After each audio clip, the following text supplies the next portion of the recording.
नमस्कार, पद्मेश न्यूज में आपका स्वागत है। आज आपके साथ मैं कृष्णा संडे। सबसे पहले नजर आज की हेडलाइंस पर। वन्य प्राणी बाघ की हत्या करने वाले 2 युवक गिरफ्तार, 3 फरार। करंट लगाकर की थी बाघ की हत्या। हट्टा की बावली में मिली एक छात्र की लाश। पेपर बिगड़ने से परेशान रहने लगा था छात्र। पॉलिटेक्निक कॉलेज के छात्र कमलेश के हत्यारों पर 30,000 रुपये का इनाम घोषित।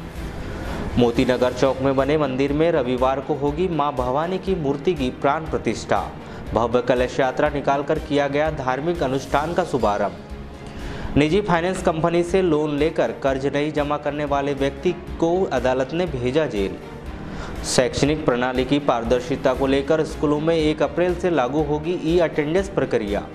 शिक्षकों को रास नहीं आ रहा है एम शिक्षा मित्र ऐप। महज 8% शिक्षकों ने पोर्टल पर दर्ज करवाए हैं मोबाइल नंबर।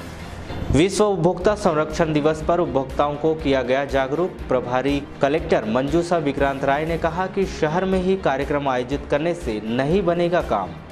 और ट्रांसफार्मर में गिलहरी घुस जाने से 5 घंटे तक बंद रही आधे शहर की विद्युत आपूर्ति। अब समाचार विस्तार से। वारासिवनी अनुविभाग के लालबर्रा जनपद पंचायत के ग्राम बगदई में बाघ का शिकार करने वाले 2 आरोपियों को गिरफ्तार कर लिया गया है। वहीं 3 आरोपी फरार है। गिरफ्तार किए गए दोनों आरोपी ग्राम जाम के निवासी है। दोनों आरोपियों में सुनील लिल्लारे और धर्मलाल धामड़े को अदालत में पेश कर पूछताछ के लिए रिमांड पर लिया गया है। जानकारी के अनुसार इन दोनों आरोपियों ने अपने 3 और साथियों के साथ करंट लगाकर एक बाघ को मौत के घाट उतार दिया था। फिर बाघ की खाल, दांत, पंजे, हड्डियों को निकालकर शेष बचे अवशेषों को वहीं फेंक दिया था। इसके बाद रुपयों के लालच में ये लोग खाल आदि को बेचने की फिराक में घूम रहे थे। तभी वन विभाग की टीम ने उन्हें धर दबोच और सख्ती से पूछताछ करने पर दोनों ने अपना गुनाह कबूल कर लिया। वन विभाग के अधिकारी इन दोनों आरोपियों से पूछताछ कर रही है। वहीं फरार 3 आरोपियों की तलाश की जा रही है। ये देख रहे हैं सर अभी अपना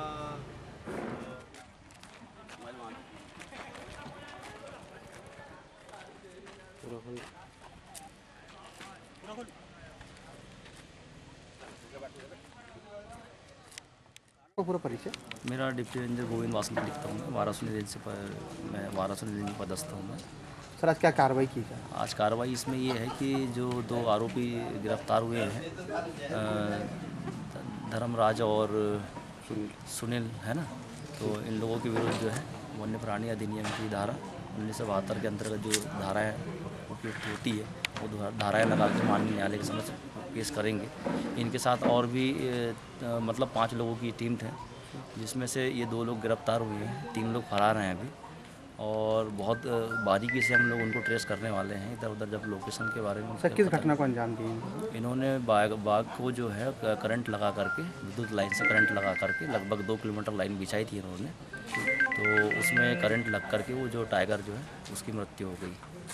और काफ़ी बड़ा टाइगर समझ में आ रहा है। जो उसके बॉन्स वगैरह जब्त हुए इन लोगों के पास से 2 नैंस और एक केनाइन दांत भी इनके पास से जब्त हुआ है, बॉन्स के अलावा हेड वगैरह जो भी है। और इसका जो मुख्य आरोपी है सावन वल्द रामायण धीमर जाम का रहने वाला है। और वो लगभग मेरे ख्याल से जैसी इनकी गिरफ्तारी हुई उसकी सूचना उनको मिली है तो वो इधर उधर हो गया है, फरार है। तो जानकारी कैसे लगी थी सर आपको? जानकारी एक्चुअली हुआ ये था कि इनको किसी डीलर के माध्यम से इन लोगों को कनेक्टिविटी में लाया गया था और वो अधिकारियों से संपर्क किया गया, मतलब वो गुप्तचर का ही काम किया था उसने हमारा। और इनको बगदई के पास एक रोड है, वहीं से जो नाले में इन्होंने दबाया था वहाँ से रोड के पास। हट्टा की बावली में डूबने से एक छात्र की मौत हो गई। मृतक सुजल कुमार वामनकर हट्टा निवासी बताया गया है, जो कक्षा 12वीं का छात्र था। गुरुवार की सुबह इस छात्र की लाश हट्टा की बावली पे पाई गई। खबर मिलते ही पुलिस ने मौके पर पहुंचकर छात्र की लाश बावली से बाहर निकलवाई। छात्र के परिजनों के अनुसार सुजल का पेपर बिगड़ने से वह परेशान दिख रहा था। बालाघाट रेंज के अतिरिक्त पुलिस महानिदेशक जी जनार्दन ने पॉलिटेक्निक कॉलेज बालाघाट के छात्र कमलेश के अज्ञात हत्यारों के बारे में सूचना देने और उसकी गिरफ्तारी सुनिश्चित करने पर 30,000 रुपये का इनाम घोषित किया है। सूचना देने वाले का नाम गुप्त रखा जाएगा। उल्लेखनीय है कि कमलेश ग्राम परसवाड़ा में अपने नानी के घर पर रहकर बालाघाट पॉलिटेक्निक कॉलेज में पढ़ाई कर रहा था। 8 मार्च को परसवाड़ा के सिंघाड़ी नाला पर कमलेश की अधजली लाश मिली है। किसी अज्ञात व्यक्ति द्वारा कमलेश की हत्या कर लाश को सबूत मिटाने के लिए जलाकर फेंक दिया गया है। इस मामले में अज्ञात आरोपियों के विरुद्ध किरनापुर थाने में प्रकरण दर्ज किया गया है। इस प्रकरण में अब तक आरोपियों का सुराग नहीं मिलने पर 30,000 रुपये का इनाम घोषित किया गया है। एक निजी फाइनेंस कंपनी के कर्ज में पहली बार किसी कर्जदार को कर्ज नहीं पटाने के मामले में माननीय न्यायालय ने कर्जदार को जेल भेज दिए जाने के निर्देश दिए हैं। प्राप्त जानकारी के अनुसार किरनापुर के बेलगांव निवासी ईशुलाल तुरकर ने एक निजी फाइनेंस कंपनी से वाहन पर 2 लाख रुपए का कर्ज उठाया था। वर्ष 2011 में उठाए गए कर्ज की प्रथम किस्त अदा करने के बाद ईशुलाल ने कंपनी को किसी भी प्रकार की किस्त अदा नहीं की और किस्त की अदायगी करने में आनाकानी करने लगा, जिसके बाद कंपनी ने नियम और शर्त के तहत ईशुलाल का वाहन जब्त कर नीलाम कर दिया और यह पूरा प्रकरण माननीय न्यायालय बालाघाट के समक्ष प्रस्तुत किया। न्यायालय ने इस प्रकरण में सुनवाई करते हुए ईशुलाल को 1 माह की सिविल सजा का आदेश देकर उसे पुलिस के हवाले कर दिया है। पावर हाउस स्थित मेन पावर ट्रांसफार्मर में गुरुवार को एक गिलहरी घुस जाने से ट्रांसफार्मर में खराबी आ गई, जिससे करीब आधे शहर में 5 घंटे से अधिक समय तक विद्युत आपूर्ति बंद रही। इस संबंध में विद्युत विभाग के उपयंत्री राहुल तुरकर ने बताया कि 4 घंटे की कड़ी मशक्कत के बाद सुधार कार्य किया गया। आपको बताएं, गुरुवार को नगर के गायखुरी, मोती नगर, गोंदिया रोड, बैयर रोड, सरस्वती नगर सहित अनेक क्षेत्रों में सुबह 7:30 बजे से दोपहर 1 बजे तक विद्युत आपूर्ति ठप रही। Madhya Pradesh diploma engineers association द्वारा अपनी 5 सूत्रीय मांगों को लेकर भोपाल में वादा निभाओ रैली का आयोजन किया गया है। शुक्रवार को आयोजित इस रैली प्रदर्शन में संगठन द्वारा विधानसभा का घेराव करने की रूपरेखा बनाई गई है। लंबित 5 सूत्रीय मांगों की पूर्ति के लिए आयोजित इस रैली धरना प्रदर्शन में बालाघाट डिप्लोमा इंजीनियर्स एसोसिएशन के 200 से अधिक पदाधिकारी सदस्य शामिल होंगे, जिसकी जानकारी Madhya Pradesh diploma engineers association जिला समिति के पदाधिकारियों ने गुरुवार को आयोजित एक पत्रकार वार्ता में दी। पत्रकार वार्ता के संदर्भ में की गई चर्चा के दौरान इंजीनियर्स एसोसिएशन जिला समिति के अध्यक्ष इंजीनियर विजय रावतकर ने बताया कि सरकार द्वारा उनकी 5 सूत्रीय मांगों को 1 माह के भीतर पूरे किए जाने का आश्वासन पूर्व में दिया गया था, लेकिन 11 महीने बीत जाने पर भी सरकार अपने वादे पर खरी नहीं उतर पाई है। उन्होंने आगे चेतावनी देते हुए कहा कि संगठन की मांग पूरी नहीं की जाती है तो आगामी 26 मार्च से पूरे प्रदेश के इंजीनियर्स अनिश्चितकालीन हड़ताल शुरू कर देंगे। Madhya Pradesh diploma engineers association के आह्वान प्रांतीय आह्वान पर दिनांक 7 मार्च से हमारा आंदोलन प्रारंभ हुआ है। 7 मार्च से 15 मार्च तक भोपाल में विभिन्न क्षेत्रीय समितियों के द्वारा प्रतिदिन धरना दिया जा रहा है भोपाल में। और अभी कल 16 मार्च को एक हमारी विशाल वादा निभाओ रैली आयोजित है, जिसमें हमारे प्रदेश के सारे इंजीनियर्स इकट्ठा होकर के इस रैली को मुख्यमंत्री के ध्यान में लाया जाएगा। इस रैली के माध्यम से हम ये आंदोलन क्यों कर रहे हैं उसका कारण हम बता रहे हैं। हमारे संगठन की एक 5 सूत्री मांग थी। 5 सूत्री मांग में पहली मांग थी हमारी कि हमारा ग्रेड पे है वो 3200 के स्थान पे 4800 किया जाए, क्योंकि सारे प्रदेशों में हमारे संवर्ग का ग्रेड पे 4800 है। केवल मध्य प्रदेश एक ऐसा प्रदेश है जहाँ पर हमारा ग्रेड पे 3200 रुपये है। तो हमारी मांग ये थी कि सारे प्रदेशों में जब 4800 ग्रेड पे दिया जा रहा है तो मध्य प्रदेश में क्यों हमको 48 नहीं दिया जा रहा है, तो हमको ये दिया जाए। दूसरा ये कि हमारे जो तकनीकी विभागों में जो पदस्थ उपयंत्री साथी जो संविदा में कार्यरत है या कार्यभारित पद पर कार्यरत है, जिन्होंने तकनीकी योग्यता प्राप्त की है, ऐसे लोगों को जो कि पद। नगर के मोती नगर चौक स्थित नवनिर्मित दुर्गा मंदिर में मां भवानी की सुंदर और मनोहारी प्रतिमा स्थापित की जा रही है, जिसकी प्राण प्रतिष्ठा समारोह गुरुवार से शुरू हो गया है। गुरुवार को मंदिर से भव्य कलश शोभा यात्रा निकाली गई, जो नगर का भ्रमण कर मंदिर पहुंचकर संपन्न हुई।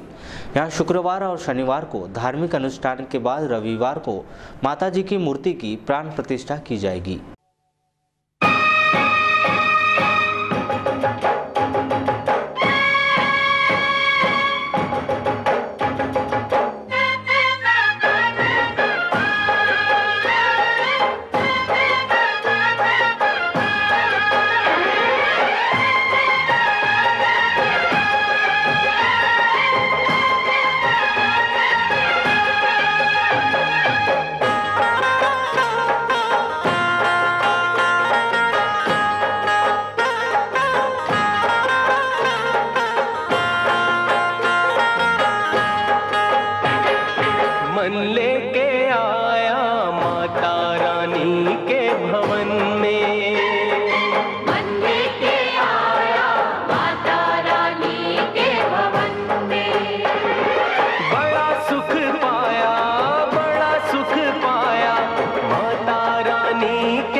आपका नाम बताएं।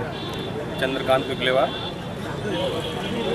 ये शोभा यात्रा कहाँ से निकाली गई थी और कहाँ कहाँ होते हुए आई है? मोती नगर दुर्गा मंदिर परिसर से, मोती नगर चौक से होती हुई ये शोभा यात्रा झांसी रानी चौक, आज़ाद चौक, हनुमान चौक से होते हुए काली पुतली चौक और काली पुतली चौक से होते हुए वापस मोती नगर चौक मंदिर परिसर। मोती नगर दुर्गा उत्सव समिति पिछले 40-45 सालों से यहाँ पर मूर्ति की स्थापना कर रही है, पूजा कर रही है। नवनिर्मित मंदिर का निर्माण कार्य समिति के सभी सदस्यों द्वारा करवाया गया और उस नवनिर्मित मंदिर में हमारे द्वारा माता जी की मनोहारी प्रतिमा जो जयपुर से बनकर आई है, उसकी प्राण प्रतिष्ठा का कार्यक्रम 18 तारीख को है, जिसके कार्यक्रम आज से ही 15 तारीख से शुरू हो गए हैं। 15 तारीख से शोभा यात्रा आज हमारा कार्यक्रम संपन्न हुआ है। कल हमारे अनुष्ठान जो होना है माता जी के, वो सारे अनुष्ठान होंगे। 18 तारीख को 10 बजे माता जी की प्राण प्रतिष्ठा होगी और इस प्राण प्रतिष्ठा में हम आपके माध्यम से, आपके चैनल के माध्यम से हमारे नगर के, हमारे ग्राम के, हमारे नगर के, शहर के। अब वक्त हो चुका है एक छोटे से ब्रेक का। आप देखते रहिए पद्मेश न्यूज।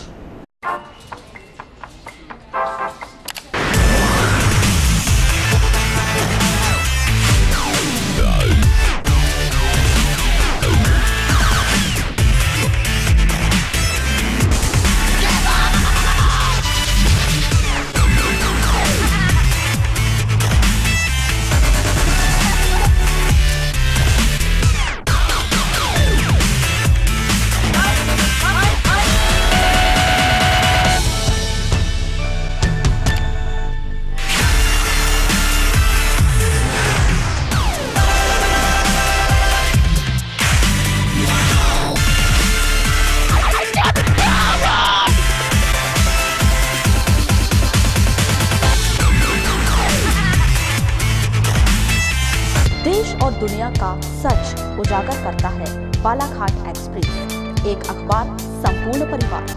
खबर चाहे कुर्सी की हो या अच्छे विचारों की या देश में हो रहे भ्रष्टाचार की, खबर चाहे विदेश की हो या आपके कैरियर की, बॉलीवुड ग्लैमर हो या व्यापार जगत की, व्यापारी से लेकर कर्मचारी तक, चाहे खबरें हो ग्रामीण क्षेत्रों की जैसे वाराणसी, लालबर्रा, लांजी, बैहर की, जिले की छोटे से लेकर बड़ी खबरों के लिए सच की तह तक जाने का जज्बा। Balaghat express and Padmesh media को। ब्रेक के बाद एक बार फिर से आपका स्वागत है। बढ़ते ही खबरों की ओर। सभी विभागों में सामंजस्य स्थापित करने के प्रमुख उद्देश्य को ध्यान में रखते हुए श्रमजीवी पत्रकार संघ द्वारा आयोजित हीरो सद्भावना क्रिकेट टूर्नामेंट का सेमीफाइनल शनिवार को खेला जाएगा, जिसमें 2 सेमीफाइनल मैच होंगे और इस सेमीफाइनल मैच विजेता टीम को फाइनल में स्थान देकर प्रतियोगिता का फाइनल मैच रविवार को संपन्न कराया जाएगा, जिसकी तैयारियां पूर्ण कर ली गई है। हीरो सद्भावना क्रिकेट टूर्नामेंट के संदर्भ में की गई चर्चा के दौरान श्रमजीवी पत्रकार संघ के अध्यक्ष इंद्रजीत भोज ने बताया कि प्रतियोगिता के क्वार्टर फाइनल मैच पहले ही संपन्न किए जा चुके हैं, लेकिन किन्हीं कारणों के चलते प्रतियोगिता का सेमीफाइनल व फाइनल मैच नहीं हो पाया था, जिसे 17 और 18 मार्च को संपन्न कराया जाएगा। देखिए, श्रमजीवी पत्रकार संघ के द्वारा जो हीरो सद्भावना क्रिकेट टूर्नामेंट करवाया जाता है, उससे क्वार्टर फाइनल मैचेस हमने करवा लिए थे। अपरिहार्य कारणों से सेमीफाइनल और फाइनल को हमने स्थगित कर दिया था। 17 तारीख को 2 सेमीफाइनल मैचेस खेले जाएंगे। पहला मैच होगा श्रमजीवी पत्रकार 11 बनाम CRPF 1-2-3 के बीच, और दूसरा मैच होगा सिवनी ट्राइबल बनाम मॉयल 11 भरवेली, और 18 तारीख को फाइनल मैचेस खेले जाएंगे। बालाघाट जिले की जनता से मैं निवेदन करता हूँ कि अधिक से अधिक संख्या में पहुँचें और हीरो सद्भावना क्रिकेट टूर्नामेंट का लाभ लें। चूँकि यह टूर्नामेंट का उद्देश्य आपस में सद्भावना कायम करने का है, इसलिए बालाघाट जिले में आपसी विभागों के आपसी सामंजस्य को स्थापित करने के लिए, प्रोत्साहित करने के लिए हम ये टूर्नामेंट का आयोजन करते हैं। ये दोनों जो मैच खेले जाएंगे वो कौन से मैदान में खेले जाएंगे? दोनों ही मैचेस स्थानीय मुल्ला स्टेडियम में खेले जाएंगे। वाराणसी में आयोजित अखिल भारतीय कैरम प्रतियोगिता का समारोह पूर्वक समापन किया गया। नगर पालिका अध्यक्ष विवेक पटेल और भाजपा नेता गौरव सिंह पारदी की प्रमुख उपस्थिति में हुए इस समापन समारोह के दौरान कैरम प्रतियोगिता के विजेताओं को पुरस्कार वितरित किए गए। साथ ही अनेक कैरम खिलाड़ियों को स्मृति चिन्ह देकर उनका सम्मान भी किया गया। और जब खेलों में इस तरह के लोग जुड़ते हैं तो वो खेल अपने आप में प्रसिद्ध होता है, अपना स्मृति चिन्ह प्राप्त करेंगे। एक छोटा सा सम्मान है, ये स्मृति चिन्ह आपको याद दिलाता है। आयोजन में दो बातों ने दिल छुआ है। मैं तो बहुत आयोजनों में जाता हूँ, दिन में 2-3 कार्यक्रमों के उसमें तो चले ही जाता हूँ, लेकिन यहाँ पे जिस बारीकी से जैसे वो एक दुल्हन को सजाया जाता है ना, शादी वाली दुल्हन, लड़कियां तैयार तो रोज होती हैं, लेकिन शादी के लिए एक विशेष रूप से तैयार होती है। तो इस आयोजन समिति ने एक दुल्हन की तरह इस आयोजन को सजाया और एक एक चीज पे, एक एक बारीकी पे ध्यान देते हुए इस सफल रूप में जो इस आयोजन को कराया है। तो ऐसी आयोजन समिति और ऐसे नगरवासी जो हैं बहुत ज्यादा तालियों के हकदार हैं, तालियां होनी चाहिए। 9 तारीख से चलने वाली प्रतियोगिता आज 6वां दिन है। आज इसका समापन हुआ। हमारे छोटे भाइयों ने इसमें कोई शक नहीं, बहुत मेहनत की और आज पूरे देश के अच्छे खिलाड़ी वाराणसी में उपस्थित हुए। उन्होंने अपने खेल दिखाया और हमारे नगरवासियों का दिल जीता। मैंने भी कुछ मैच देखे, 2 टाइप के खेल हुए, एक तो सीधा खेल हुआ और एक थम वाला खेल हुआ। थम का मैंने कल भी खेल देखा, आज भी खेल देखा, बहुत अच्छा फाइनल हुआ। एक छोटा सा खिलाड़ी नागपुर का जो पहला सेट जीता बेस्ट ऑफ 3 में, सेकेंड खेल में कहीं ना कहीं बॉम्बे के हमारे जो खिलाड़ी थे, जिनका मैंने कल भी खेल देखा था, उनका अनुभव, उनका पेशेंस काम आया और कहीं ना कहीं यहाँ पर ग्रहण करें डबल्स के उप विजेता भरत भी यहाँ पर आए और अपना स्मृति चिन्ह आदरणीय रवि श्रीलाल जी है। शिक्षा के स्तर को बेहतर बनाने के लिए स्कूल शिक्षा मंत्रालय के आदेशों के तहत 1 अप्रैल से सभी शासकीय स्कूलों में ई-अटेंडेंस प्रक्रिया को अनिवार्य तौर पर लागू किया जा रहा है, जहां एक और शिक्षा विभाग इस प्रक्रिया को पूरा करने के लिए और इस प्रयोग को जमीनी स्तर पर क्रियान्वित करने के पूरे मूड में है। वहीं शिक्षकों के द्वारा इस प्रयोग का पुरजोर विरोध किया जा रहा है। शिक्षा विभाग के जारी निर्देशों के तहत 31 मार्च तक ऑनलाइन पोर्टल में शिक्षकों को अपना मोबाइल नंबर दर्ज कराना है, लेकिन बालाघाट जिले में आदेश जारी होने के बाद महज 8% शिक्षकों ने एम शिक्षा मित्र पोर्टल पर दर्ज करवाए हैं। शिक्षा विभाग का यह प्रयोग सफल होगा यह कहना मुमकिन तो नहीं है, लेकिन जिले के ऐसे काफ़ी दुर्गम्य क्षेत्र है जहां संचार की कोई सुविधा नहीं है। इन हालातों में शासन के इस प्रयोग को सार्थक कर पाना संभव नहीं होगा। इस संबंध में बीआरसी नरेंद्र राणा ने पद्मेश न्यूज से चर्चा के दौरान बताया कि शिक्षा विभाग ने जारी निर्देशों के तहत 1 अप्रैल से स्कूलों में ई-अटेंडेंस प्रक्रिया अपनाई जाएगी। दुर्गम क्षेत्र में कुछ दिक्कतें हैं, लेकिन उन्हें मैनुअल पद्धति के माध्यम से दूर कर लिया जाएगा। इस प्रक्रिया के लागू होने से शिक्षण कार्य प्रणाली में बेहतर सुधार हो पाएंगे। एम शिक्षा मित्र मध्य प्रदेश सरकार ने पूरे मध्य प्रदेश में 1 अप्रैल 2018 से प्रारंभ करने का जो है निर्णय लिया है। उसमें आदेश भी प्राप्त हुए हैं और उसका प्रचार प्रसार भी किए हैं, लेकिन इसमें टेक्निकल रूप से कुछ प्रॉब्लम आएगी। जैसे बहुत से स्कूल ऐसे हमारे पास, जैसे 1 ग्राम खारा है, सर्रा है, तो इनमें जो है नेट की उपलब्धता नहीं, बिल्कुल नहीं है। यहाँ तक कि मोबाइल वहाँ काम भी नहीं करते। ऐसी जगह में दूरस्थ अंचलों में इससे समस्या आएगी। कई बार क्या होता है कि मोबाइल हैंग हो जाता है या नेट बंद हो जाता है। ऐसे समय में भी उपस्थिति लगाने में शिक्षकों को जो है थोड़ी प्रॉब्लम आएगी। तो हो सकता है इसका हल जो है वो शासन स्तर पर निकाला जाएगा और अभी 1 तारीख से जो है जो हम अपने स्तर से प्रयास करेंगे कि शासन की ये योजना को हम अपने स्कूल में लागू कर सकें। सर, ये एम शिक्षा मित्र क्या है? एम शिक्षा मित्र के माध्यम से जो है ऑनलाइन उपस्थिति शिक्षक की दर्ज होगी और जिसको कहीं से भी किसी भी स्कूल की में शिक्षक की उपस्थिति को जिले स्तर से प्रदेश स्तर से मॉनिटरिंग की जा सकती है और देखा जा सकता है कि कौन कौन से स्कूल में शिक्षक उपस्थित हो चुके हैं और कौन से स्कूल में शिक्षक अभी तक नहीं आए हैं। इसकी मॉनिटरिंग जैसे कि इसके पूर्व क्या प्रक्रिया थी? इसके पूर्व तो शिक्षक पंजी में शिक्षक के हस्ताक्षर होते थे और मॉनिटरिंग होती थी और शिक्षक जो है समय पर शाला में इसके पूर्व में पहुँचते थे। एकीकृत बाल विकास सेवा बालाघाट के द्वारा गुरुवार को कलेक्ट्रेट कार्यालय में प्रधानमंत्री मातृ वंदना और लालिमा योजना को लेकर एक दिवसीय कार्यशाला का आयोजन किया गया, जिसमें योजना से संबंधित आवश्यक जानकारी प्रदान की गई।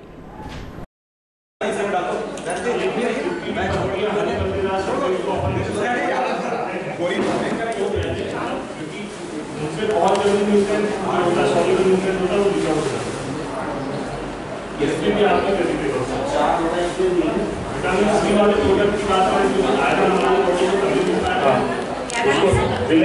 सिरका जो बोलते हैं वो डालना पड़ता है। अगर 1 लीटर का आपका जूस है उसमें 2 से 3 ml सिरका डाल दीजिए। ml में रहता है ना, ज़्यादा नहीं। 2 से 3 ml सिरका होना और उसको थोड़ा सा हीट करते हैं, गुनगुना जो करना होता है वो, ताकि माइक्रो ऑर्गेनिज्म की एक्टिविटी ये हो जाए। और उसके बाद एयर टाइट बॉटल में आप प्रिजर्व करेंगे। शक्कर डाल सकते हैं ना आप उसमें।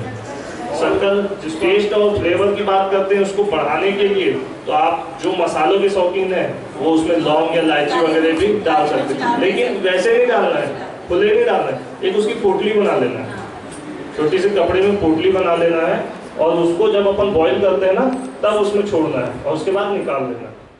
खाद्य नागरिक आपूर्ति एवं उपभोक्ता संरक्षण विभाग के तत्वाधान में 15 मार्च को नगर के कमला नेहरू महिला मंडल के सभागार में एक दिवसीय कार्यशाला का आयोजन किया गया।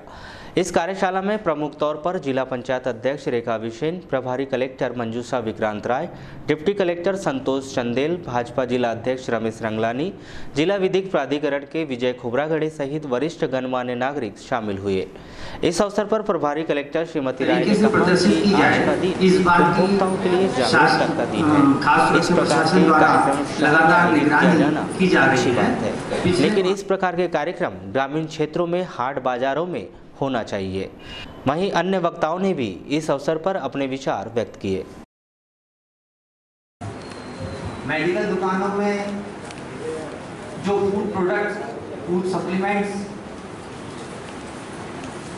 बेचे जाते हैं उस पर खाद्य सुरक्षा प्रशासन द्वारा कार्रवाई करते हुए लगभग 50 नमूना संग्रहित करके राज्य खाद्य प्रयोगशाला की ओर भेजे गए, जो कि होते हैं जिन्हें बहुत नहीं पता होता है इन चीज़ों के बारे में, उन तक ये बात पहुँचे। और कोशिश हो हमारी कि उस तरह के हम लोग हाट बाजार में इस तरह के कार्यक्रम यदि कर पाए तो अच्छा होगा। जैसे नामतौल अधिकारी आए हैं या और भी जो विभाग के लोग हैं, ये वहाँ जाके भी कुछ कभी इस तरह के प्रोग्राम कर लिए। आजकल ये विकेंद्रीकरण का जमाना भी है तो लोग ज़्यादा इसमें लाभान्वित हो पाएंगे और सही ढंग से उपभोक्ताओं का संरक्षण हो पाएगा। आप लोगों को बहुत बहुत बधाई।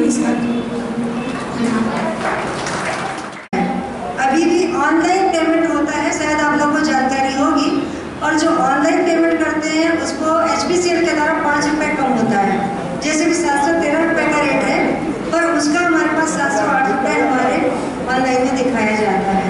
तो ये सुविधाएं दी गई हैं और उज्ज्वला के लिए तो हम लोग प्रयास कर रहे हैं जितना अच्छे से अच्छा हो जाए। और एक उसकी सबसे बड़ी कमी ये है कि उपभोक्ता रिफिल नहीं करा रहे हैं। 4 महीने तो हम लोग मान के चलते थे, 3 से 4 महीना चलेगी, पर 6-6 महीने में भी कोई नहीं उठा रहे हैं। तो ये प्रशासन से भी प्रेशर रहे हैं और कंपनी से भी प्रेशर है कि वो क्यों नहीं दे रहे हैं। और उसका मुख्य कारण ये है कि रेट ज़्यादा होता है, पर हालांकि जनवरी, फरवरी, मार्च बहुत रेट डाउन हुए हैं। अभी इस महीने का 713 रुपये है और हर प्रति महीने की 1 तारीख को रेट ज़्यादा कम जो भी होता है वो आ जाता है। हाँ, मेन चीज़ यही है कि उनके पास उतना फंड नहीं है। और दूसरा चीज़ क्या, उन्हें सब्सिडी नहीं मिल रही है तो एक दूसरा आके बोलते हैं हमें तो सब्सिडी नहीं मिल रही है। बाकी को क्यों, पर उनको तो कंपनी ने लोन से दिया है, तो कंपनी धीरे धीरे अपना लोन रिकवर करेगी। गवर्नमेंट उसको सब्सिडी उसमें नहीं, तो सब्सिडी में उन्होंने फ्री जो दिया है 1600 रुपये फ्री दिया है, गैस कार्ड फ्री दिया है, सुरक्षा पाइप फ्री दिया है। और जो वापस ले रही चूल्हे का प्राइस है और रिफिल की प्राइस है, इस महीने जो पेपर बन रहे हैं उसका 1700 रुपये है। तो जब तक के ये नहीं होगा तो उसमें थोड़ी सी दिक्कत तो है कि उसको हम प्रोवाइड कैसे करें। प्रोवाइड के यही है कि जो अभी मंजूता राय मैडम ने बात बोला है, हाट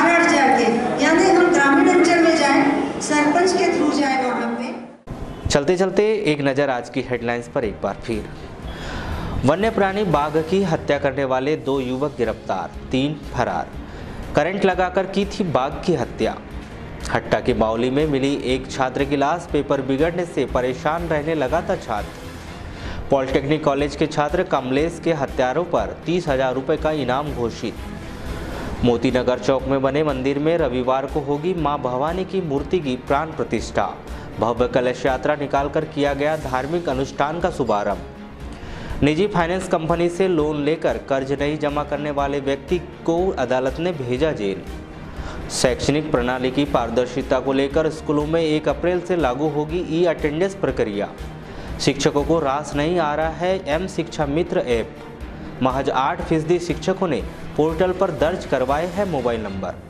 विश्व उपभोक्ता संरक्षण दिवस पर उपभोक्ताओं को किया गया जागरूक। प्रभारी कलेक्टर मंजूषा विक्रांत राय ने कहा कि शहर में ही कार्यक्रम आयोजित करने से नहीं बनेगा काम, और ट्रांसफार्मर में गिलहरी घुस जाने से 5 घंटे तक बंद रही आदेश शहर की विद्युत आपूर्ति।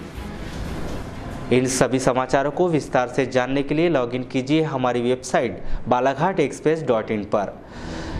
तो ये थे अब तक के समाचार। कुछ नए समाचारों के साथ फिर से होगी आपसे मुलाकात। तब तक के लिए दीजिए इजाज़त। नमस्कार।